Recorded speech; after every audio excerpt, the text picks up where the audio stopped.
Pemerintah dalam rancangan Undang-Undang Anggaran Pendapatan dan Belanja Negara (APBN) tahun 2022 masih memfokuskan pengendalian COVID-19 sebagai arah kebijakan. Tercatat pada RAPBN 2022, pemerintah memberikan anggaran sebesar Rp255,3 triliun untuk kesehatan dan Rp427,5 triliun untuk perlindungan sosial. Pengamat ekonomi dan keuangan Bejana Investidata Globalindo, Yanuar Rizky, saat dihubungi Antara Minggu 22 Agustus menilai, kebijakan APBN pada pengendalian COVID-19 menjadi kunci utama dalam pemulihan dan pertumbuhan ekonomi di Indonesia.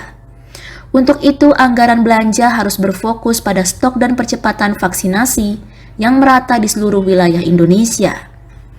Yanuar mengatakan ke depannya pemerintah harus bisa menyiapkan skenario untuk masyarakat yang harus bisa hidup dan beraktivitas berdampingan dengan virus corona.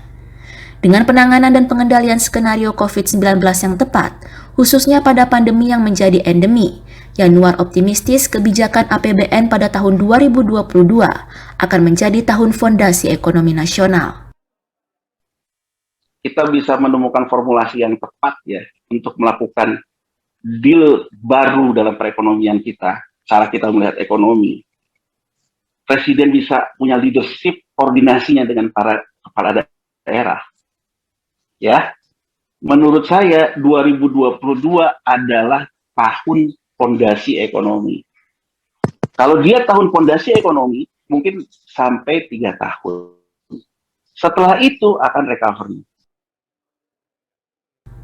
Sebelumnya, pemerintah menargetkan pertumbuhan ekonomi dalam rencana APBN 2022 sebesar 5 hingga 5,5%. Melihat hal tersebut, Yanuar optimistis target dapat tercapai. Dengan catatan wilayah Jawa Bali telah menjadi endemi dan terkendali dalam penanganan kasus COVID-19, sehingga aktivitas dan perputaran ekonomi bisa kembali berjalan. Dari Jakarta, tim kantor Berita Antara mewartakan.